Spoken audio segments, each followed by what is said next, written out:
అదేందో ఎరికేనా? ప్రపంచ ఆహార దినోత్సవం. ఇది ఎందుకు చేసుకుంటారంటే, ఓ దిక్కు ప్రపంచంలో తిండి కోసం బాధపడే వాళ్ళు ఉంటే, ఇంకో దిక్కు ఆ తిండిని వేస్ట్ చేసే వాళ్ళు కూడా ఉన్నారు. అట్లా వేస్ట్ చేయొద్దని గుర్తు చేసేందుకే ఈ రోజును చేసుకుంటారు. మరి మన వార్తలు షురు చేసేద్దాం. మీరు హెడ్లైన్స్ చూడురి. తిండి తిప్పలిడ్చిన తెలంగాణ జనం, అష్ట కష్టాలు పెడుతున్న ఆధార్ కార్డ్. అశోకునికి ఆల్టర్నేటివ్ అయిన కేసీఆర్ సార్, చెట్లు నాటుడు చెరువులు దవ్వుట్ల భేష్. కడుపు జాడిస్తే రోడ్లు ఖరాబ్ చేయకుర్రి, హైదరాబాద్కు వచ్చిన కొత్త మరుగుదొడ్లు. పెద్ద మనుషుల చిన్న చెయ్యి, లేకి బుద్ధి చూపిన తెలుగు సినిమాలు. కష్టాలకు కారణం కనిపెట్టిన సీఎం సార్, వాస్తు దోషంతోని ఇల్లు మారుతాడని ఇనికిడి. తిట్ట తీరా బట్టేవాజ్ అంటున్న సర్కార్, సిగరెట్ల దందల సిగమోగుతున్న కేంద్రం. ఆధార్ కార్డుల కోసం దరఖాస్తు చేసేందుకు పోయేటోళ్ళు ఎవరన్నా ఉంటే జర నేను చెప్పేది బాగినుండ్రి. మీరు ఎప్పుడన్నా తీర్థం పోతారు చూడురి. అదే 2-3 జతల బట్టలు, కప్పుకునేందుకు చెద్దరు, పండ్లు తోముకునేందుకు బ్రష్ ఉంటే అది, లేకుంటే యాప పుల్లలు, ఇట్లా అన్ని ఎంట పెట్టుకొని పోతారు కదా. అట్లనే ఇప్పుడు కూడా అన్ని ఎంట పెట్టుకొని ఓన్రి. ఎందుకంటే ఇట్లా ఓంగని ఇట్లా అయ్యే పని కాదది. 2-3 రోజులు ఆనే ఉండి దరఖాస్తు చేసుకోవాలన్నట. నేనైతే చెప్పే కాడికి చెప్పినా, ఈయనకపోతేగా మీ ఇష్టం. చూస్తున్నారా, పబ్లిక్ అంతా బారికేట్ల నడవ ఎట్లా లైన్ కట్టిండ్రో. ఆయన తీళ్ళంతా తుఫాను బాధితులా, లేకుంటే సమ్మక్క జాతర మళ్ళా పెట్టిండ్రా ఏందని అనుకునేరు. కాదు కాదు, వీళ్ళంతా ఆధార్ కార్డుల కోసం లైన్ కట్టిన పబ్లిక్. తిరుపతికో యాదగిరిగుట్టకో పోతే దేవుని దర్శనం అన్న అల్కగా అవుతుంది, కానీ ఆధార్ కార్డు మాత్రం అంత అల్కగా దొరికేటట్టు అనిపిస్తలేదుల్లా. ఇది ఏడనో కాదు, హైదరాబాద్ బంజారా హిల్స్ ఉన్న ఆధార్ కార్డు సెంటరు. హైదరాబాద్ మొత్తానికి 2 సెంటర్లు ఉంటే అందులో ఇదొకటి అన్నట్టు. ఇక చూడుండ్రి పబ్లిక్ తిప్పలు ఎట్లున్నాయో. అరే అంతా ఆగం చందనే ఉన్నది.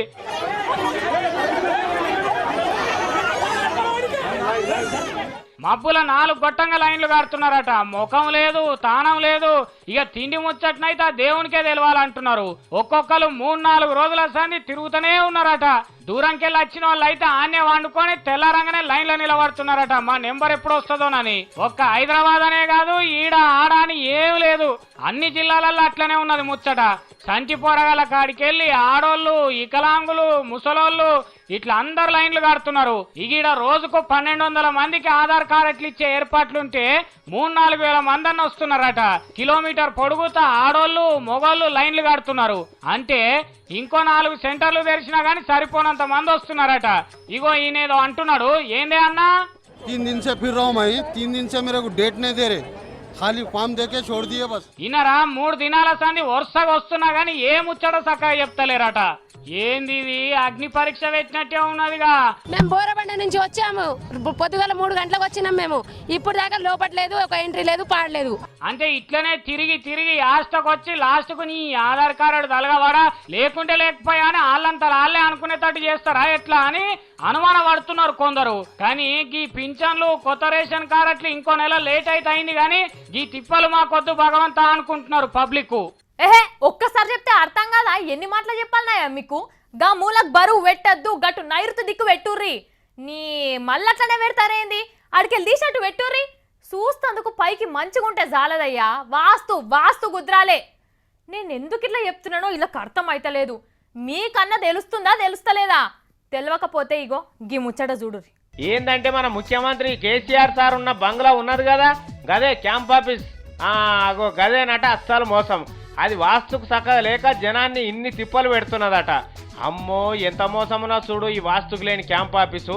ఎందుకు ఇట్లా అవుతుంది? తెలంగాణ మొత్తం జనం ఈ తీరుగా ఎందుకు అవస్థ పడుతున్నారని మన ముఖ్యమంత్రి సార్ ఆలోచన చేస్తే అస్సలు కథ ఇదని తెలిసిందట.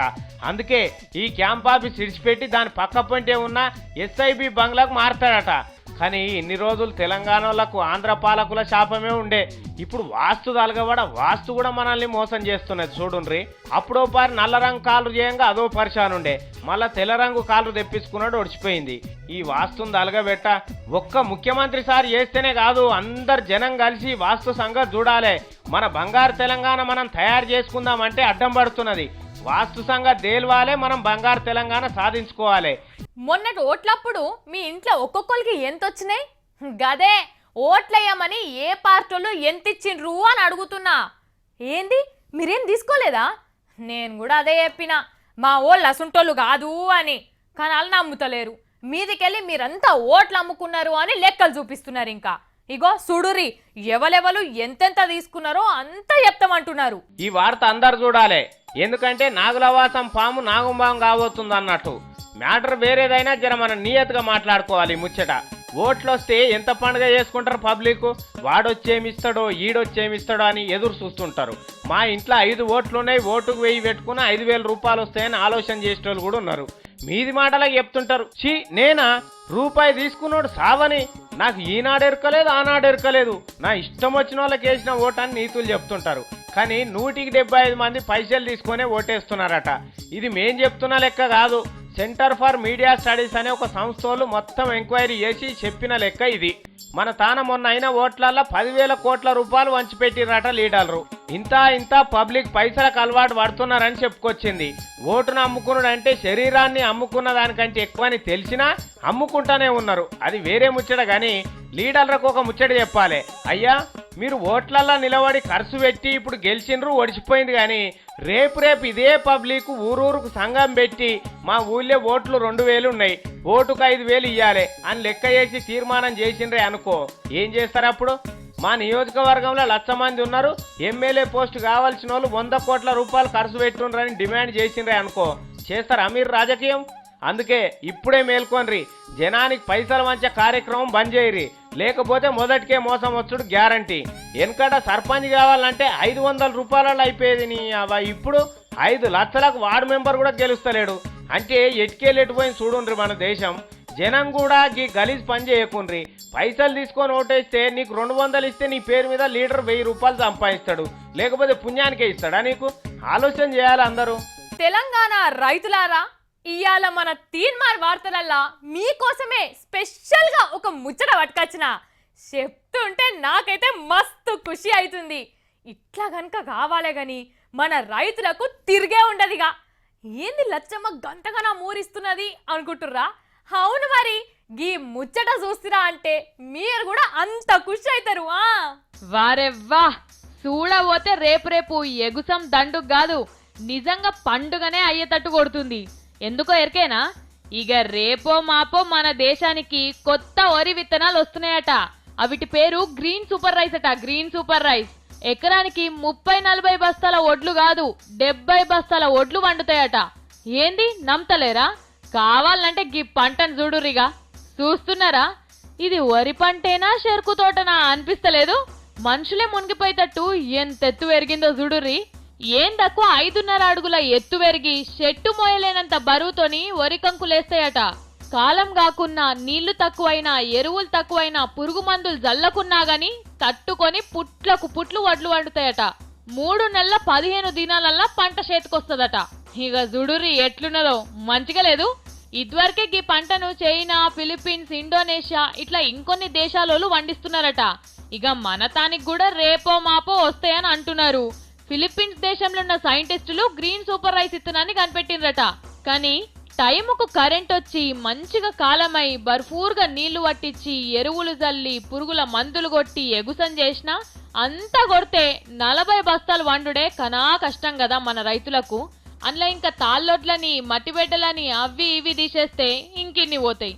ఇక అంతకంటే ఎక్కువ వాళ్ళన్నా 5 బస్తాలు వండిస్తే ముక్కు మీద ఏలేసుకొని చూస్తుంటారు. ఇట్లెట్లా వండించినవే నర్సన్నా నువ్వు, ఏ యూరియా వాడినవు, ఏం మందు కొట్టినవు అని అరుచుకుంటారు. కానీ ఈ గ్రీన్ సూపర్ రైస్ ఇత్తన పొట్లు కనుక మన రైతులకు దొరికేనా అంటే ఇక మన రైతన్నల చేన్ల బంగారమే వండుతుంది కావచ్చు. ఇక ఎట్లయినా మన సర్కారు వాళ్ళు కూడా డబ్బున్నే నియోజకవర్గానికి 1,00,000 ఎకరాలకు నీళ్ళు ఇస్తారు కాబట్టి అట్లనే గ్రీన్ సూపర్ ఇత్తన పొట్లను తెప్పిస్తారా అంటే ఇక రైతులకు తిరిగే ఉండదు కావచ్చు. వారెవ్వా, వీళ్ళ తెలివికి ఇంటర్నేషనల్ అవార్డు ఏమన్నా ఉంటే ఇయ్యవలసిందే. అసలు ఇస్తుంటే ఐడియాలు ఎట్లు వస్తున్నాయో ఏమో తెలుస్తలేదు. కానీ గీ దొంగలైతే సూపర్ పోరి. ఏంది దొంగలు అంటుంది మళ్ళీ మెచ్చుకుంటుంది లచ్చవ్వ అనుకుంటుర్రా? టాలెంట్ ఎక్కడున్నా మెచ్చుకోవాలబ్బా. అదే ఈ లచ్చమ్మ స్టైల్ కూడా ఎక్కువైంది కదా. సరే నేను చెప్తే మీకు అట్లనే అనిపిస్తుంది కానీ మీరు ఇది చూస్తేనే తెలుస్తుంది నేను ఎందుకు ఇట్లా అంటున్నాను. గీలను చూడుండ్రులా మింట్రీ బట్టలు వేసుకున్న వాళ్ళని దండకారణ్యంలో పోరుదండు నడిపే నక్సలైట్ల లెక్క లేరు. విప్లవం వర్దిల్లాలన్నంత కష్టం కూడా చూస్తున్నారు కదా. ఇంతకీ లెవెలు ఏ దళంలోకి ఏం పట్టుకొచ్చారు అనేది మన ఎస్పీ సార్ చెప్తాడు ఏనుండ్రి. ఆశ్చర్యకరం ఏంటంటే వీళ్ళు యూనిఫామ్స్ కూడా వేసుకొని విమలక్క దళం అని పేరు చెప్పి ఈ గొడ్డళ్ళు అలాగే ఈ బొమ్మ తుపాకులు చూపించి ఇటువంటి దాష్కానికి పాటుపడుతున్నారు. ఇన్నరా విమలక్క దళమట. అక్క విమలక్క నువ్వు కూడా దళం పెట్టినవా అని మళ్ళా ఆమెను అడిగారు. పాపం వీళ్ళు నక్సలైట్లు కాదు దొంగలు. యూనిఫామ్ వేసుకొని నక్సలైట్ల పేరు చెప్పుకుంటా క్రషర్ మిషన్ వాళ్ళ తానికి పోయినరట. 3 లక్షల రూపాయలు ఇవ్వమని బెదిరించిండ్రట. ఎవరు మీరంటే మేము నక్సలైట్లం విమలక్క దళంలోకి వెళ్ళి వచ్చినామని చెప్పిండ్రట. 3 లక్షలు లేవు కానీ 20,000 రూపాయలు ఇస్తానని వాళ్ళు చెప్పిండ్రట. అప్పటికే ఇలా ఆలది చూస్తే నక్సలైట్ల లెక్క లేరని పోలీసు వాళ్ళకు కూడా చెప్పిండ్రట. అంతలోనే పోలీసు వాళ్ళు వచ్చి అందుకున్నారు. ఇది కథ. వారి అంతేనా? పడిపోయి నక్సలైట్లు అవన్నీ బెదిరించి 3,000 డిమాండ్ చేశారు. ఎంత? 3 లక్షలు సార్. తాతిమా ముచ్చట మన ఎస్పీ సార్ చెప్తాడు ఈనుండ్రి. కొత్తకోట ఏరియాలో ఉన్నటువంటి కొన్ని క్రషర్స్ దగ్గరికి వెళ్ళి 3 లక్షల రూపాయలు డిమాండ్ చేయడం జరిగింది. సో వీళ్ళని ఇమీడియట్గా పట్టుకొని కేసు కట్టి వీళ్ళని రిమాండ్ చేయడం జరుగుతుంది. కానీ వారి దొంగలు మీకు కూడా ఎరుకైనా ఆదిరా కాకి బట్టలు వేసుకుంటే ఎవరినైనా బెదిరియొచ్చు అని. నయ్యమోసి ఇంకా కదర్ బట్టలు వేసుకోలే దేశాన్ని లూడి చేయొచ్చు అని తెలిస్తే మాత్రం అవి కూడా వేసుకుంటావో ఏమో. నీ దుంపదేగా పని చేసుకొని బతికితే ఏం పుట్టారా సోడిగా మీ రాకాశ దినాలు గాను అని తిడుతున్నారు ఇలా చూసిన జనం. మా ముసలోడు ఎటువైండు ఇంకా రాకపాయే ఏడున్నాడు ఏం కథ? అగో ఆఫీస్కి వచ్చే టైంలో మైకు పట్టుకొని ఎటో పోతున్నాడు. కొంపదీశదన పెద్ద వార్త దొరికిందా ఎట్లా? ఓ మల్లన్న తాత ఎటో జోర్దార్ ఉరుకుతున్నావు. ఏం లచ్చావో ఏమో తాత గీతాన అగో ముసలోని తాత అని పిలవకుంటే తమ్మి అని పిలవాలనా ఏంది? ఏమో అంటున్నావు? ఏం లేదు గాని ఎడుకు బిరాన్ ఉరకబడుతుంది కెమెరా గిమరా మైకు పట్టుకొని. ఎటు పోతున్నావు జరా చెప్పి పోరాదు. లచ్చవా ఈ మాటినావా నువ్వు? ఏంటిదా మాట? మన తాన కొత్త రకం పోటీలు అవుతున్నాయి. కొత్త రకమా? అవేం పోటీలే? ముక్కు 4 రాసే పోటీలు. నువ్వు మీ ముసలామ నడమనా?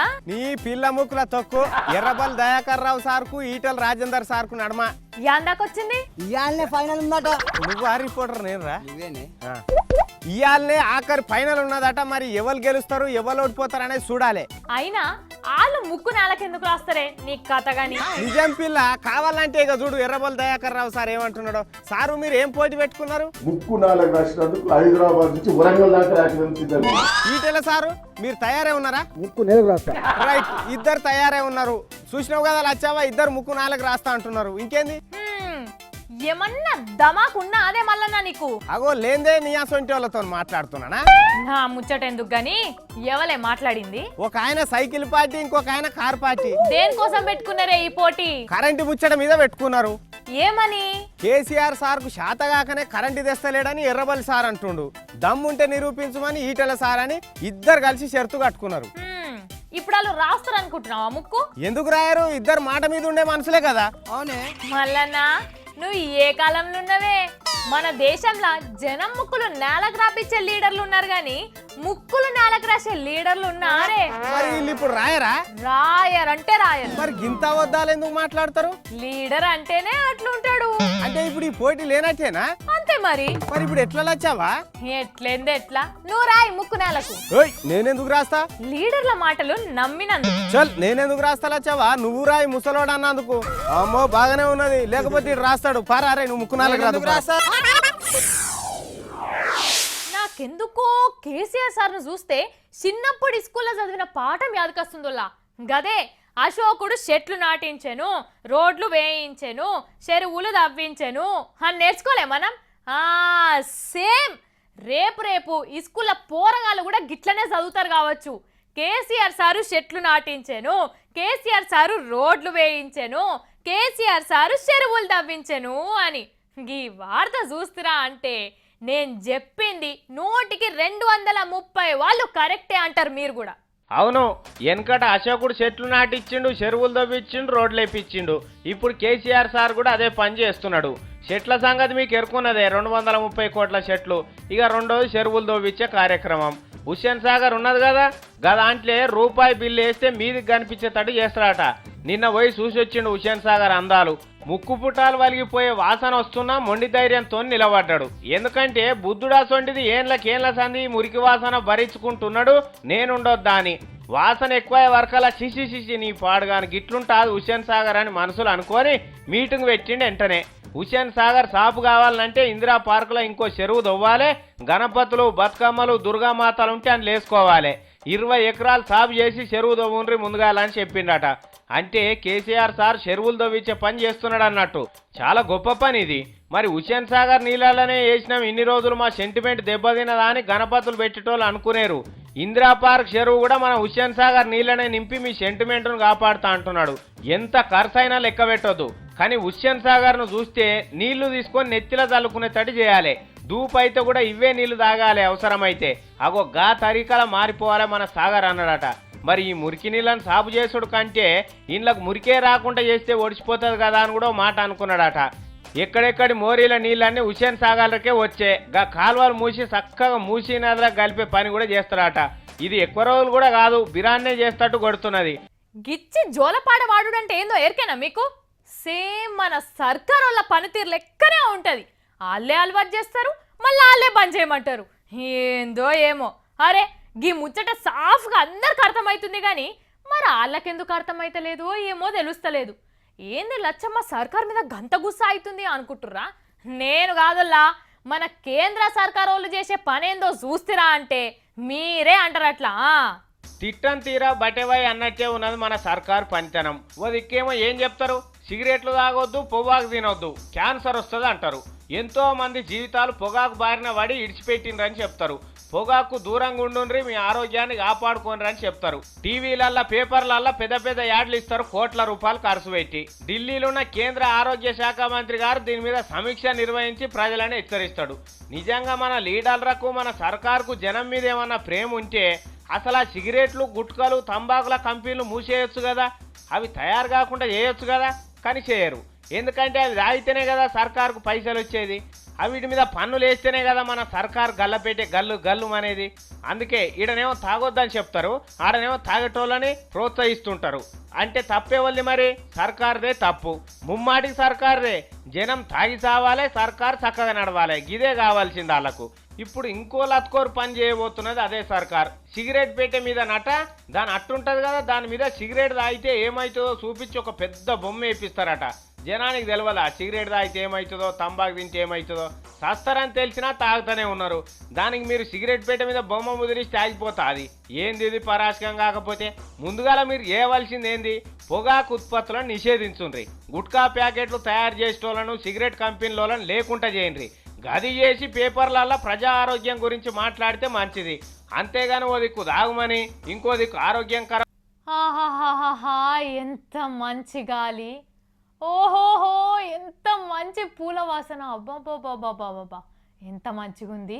ఇది మన హైదరాబాదేనా లేకుంటే సింగపూరా?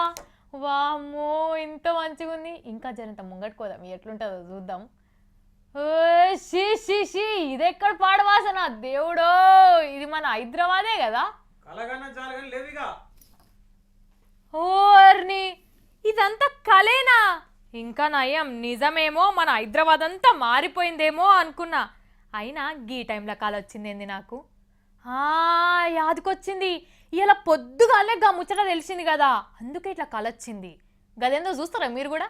కానివ్వండి. ఇక ఇదివరకు సంది హైదరాబాద్ రోడ్లు ఫుట్పాత్ల మీద నడిచేటోళ్ళంతా ముక్కులు మూసుకొని బట్టలు కట్టుకొని చూసుకుంటా ఒక్కొక్క అడిగి వేసుకుంటా ఊపిరి బిగబట్టి నడిచే అక్కరుండదు. ఇక స్వచ్ఛమైన గాలి పీల్చుకుంటా హైదరాబాద్ రోడ్లు బిల్డింగ్లను చూసుకుంటా ఎంజాయ్ చేసుకుంటా నడవచ్చు. ఎందుకో ఎరికేనా చెప్తాం గాని ముందుగాలకి డబ్బాలను చూడుండ్రు. ఇక ఎట్లా కనబడుతున్నాయి ఇవి? ఏవో ఎస్టీడీ బూతులు లెక్కనో ఇంకా తెరవని పాన్ డబ్బాలు లెక్కనో కానొస్తున్నాయి కదా, కానీ ఇవి అవి కాదు. కావాలంటే ఇగో దీని మీద ఉన్న బొమ్మను చూడుండ్రు. ఇక గవే ఇవి పబ్లిక్ టాయిలెట్లే. వీటి పేరు గ్రీన్ యూరినల్స్ అట. హైదరాబాద్ పబ్లిక్ పడుతున్న బాధలను చూసి జిహెచ్ఎంసీ వాళ్ళకి ఆలోచన చేసిండ్రు. చాలా మంది ఆపుకోలేక పబ్లిక్ నడిచే జాగాను కూడా చూడకుండా తొవ్వంట ఏడ పడతా ఆడనే నల్లాలిపుతుంటారు కదా. ఇక రాత్రిపూటనైతే గా ముచ్చట చెప్పనే వద్దు, ఫుట్పాతులు రోడ్లన్నీ కంపై చేస్తుంటారు. అందులో పురాగా ఆళ్ళ తప్పే ఉందని కూడా చెప్పలేము. ఎందుకంటే ఎవరైనా ఏం చేస్తారు, ఎట్లా ఆపుకుంటారు చెప్పుండ్రి. అగో అందుకే పబ్లిక్ వాడుతున్న తిప్పలను ఇప్పటికి అర్థం చేసుకున్నారు మన జిహెచ్ఎంస్ వాళ్ళు. ఇప్పటికైతే ఇటువంటి గ్రీన్ డబ్బాలు 10 పెట్టినరట. అవి కూడా ముందుగాల మొగోళ్ళకేనట. ఇవి మంచిగా అనిపిస్తే మొత్తం 100 డబ్బాలను హైదరాబాద్ అంతా పెట్టిస్తారట. బాగానే ఆలోచన చేసిండ్రు గాని ఇట్లా పెట్టి వీటి మెయింటెనెన్స్ మర్చిపోతురా అంటే కథమే, మళ్ళా కంపే అవుతుంది కథ అంతా. ఎందుకంటే ఇదివరకు ఒకపారు అట్లనే అయింది కాబట్టి చెప్తున్నాము. కానీ అన్నట్టే హైదరాబాద్ ను ఇంటర్నేషనల్ సిటీ లెక్క చేసేదాకా అటు సర్కార్ వాళ్ళు ఇటు జిహెచ్ఎంస్ వాళ్ళు నిద్రపోయేటట్టు లేరుల్లో. అమ్మో, నా వాటా 10 లక్షలు, నా పాట 20 లక్షలు అని ఒకళ్ళ మీద ఒకళ్ళు పోటీ పడి చెప్తుంటే ఎంత గొప్పోళ్ళు అనుకున్నా. ఇల్లంతా దానా కర్ణునికి స్వయాన సొంత తమ్ముళ్ళేమో అనిపించింది. కానీ నాకు ఇప్పుడు అర్థమవుతుంది అస్సలు ముచ్చట. నేను చెప్పేది ఎవరి ముచ్చటనో తెలుస్తుందా మీకు? గదే మన సినిమా హీరోల ముచ్చట. మీకు కూడా తెలవాలంటే మా మల్లన్న చెప్తున్నాడు ఇనుండ్రి. హుదూ తుఫాన్ వచ్చి ఆగమైన ఆంధ్రకు మన రామానాయుడు గారి కుటుంబం 50 లక్షల రూపాయల సాయం చేసింది. వెంకటేషు, సురేషు, రామానాయుడు అంతా కలిపి 50 లక్షలు. వీళ్ళు సినిమాలు తీస్తే మాత్రం కోట్ల రూపాయలు తీసుకుంటారు నిర్మాతల తాన. ఇక అక్కినేని నాగార్జున గారు, ఈయనకేం తక్కువ నాది. ఎంత లేదనుకున్నా 100 కోట్ల రూపాయల ఆస్తులున్నాయి. ఏడంగొచ్చినాయి అవన్నీ. జనం ఈయన సినిమాలు చూస్తేనే కదా. ఈయన నిలబెట్టిన జనం ఇవాళ ఆపత్తులు ఉంటే ఏడ్చుకుంటా తూడ్చుకుంటా 20 లక్షల రూపాయలు ఇచ్చి దానికి అక్కినేని ఇంటర్నేషనల్ ఫౌండేషన్ పేరు మీద అని ఓ పేరు కూడా పెట్టిండు. పేరు పెద్దది, దానం చిన్నది. టీవీల ముంగడ కూర్చొని కోట్ల రూపాయలు ఆట ఆడతాడు. ఇక బాలకృష్ణ ఆంధ్ర సర్కారు నడుపుతున్న చంద్రాలకు ముద్దుల బామ్మాడిది. సినిమా హీరో లెక్క కాకుండా కనీసం బామ్మాడిది పోస్ట్ ఉన్నందుకన్నా బావ ఇజ్జత్ కాపాడాలి కదా. 30 లక్షలు ఇస్తాడు. ఎక్కడెక్కడి బయట రాష్ట్రాల హీరోల సొంటిది 10-20 లక్షలు ఇచ్చిండ్రు. వీళ్ళకేం కావచ్చు?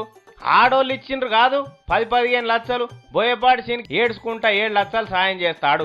సినిమాకి డైరెక్టర్ పని చేయమంటే మాత్రం కోట్లు తీసుకుంటారు. సినిమా బాగా లేకున్నా జనం భరించి మిమ్మల్ని తరిస్తారు. మరి జనమే బాగా లేకుంటే కనీసం జరంత ఎక్కువ సాయం చేసి ఏమా?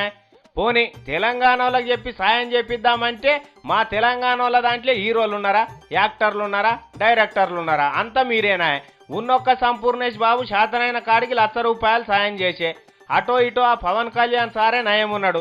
నీ తల్లి ఎవడడగక ముందుకే 50 లక్షల రూపాయలు ఇచ్చిండు. పొయ్యాల ఆపది కనుక్కొచ్చిండు. నేనున్నా అని భరోసా కూడా ఇచ్చినంత పని చేసిండు. తతిమూలకు గాసో ఎందుకు లేదు? ఇంకా వీళ్ళు చేసిన సాయానికి పేపర్లలో పెద్ద ఫోటోలు, వీరులు, సూరులు, దానకర్ణలని ఒక కలరు. అందుకే రామ్ గోపాల్ వర్మ సార్ కరెక్ట్గానే తిట్టిండు. వీళ్ళు సినిమాలు తీసి జనం డబ్బు కోట్లు సంపాదిస్తారు, సాయం చేసేటప్పుడు మాత్రం లక్షలు కూడా ఇయ్యరని. మరి అయ్యా మంచిగానే చెప్పినావు రామ్ గోపాల్ సారు, మరి నువ్వేం సాయం చేయకపోతివి?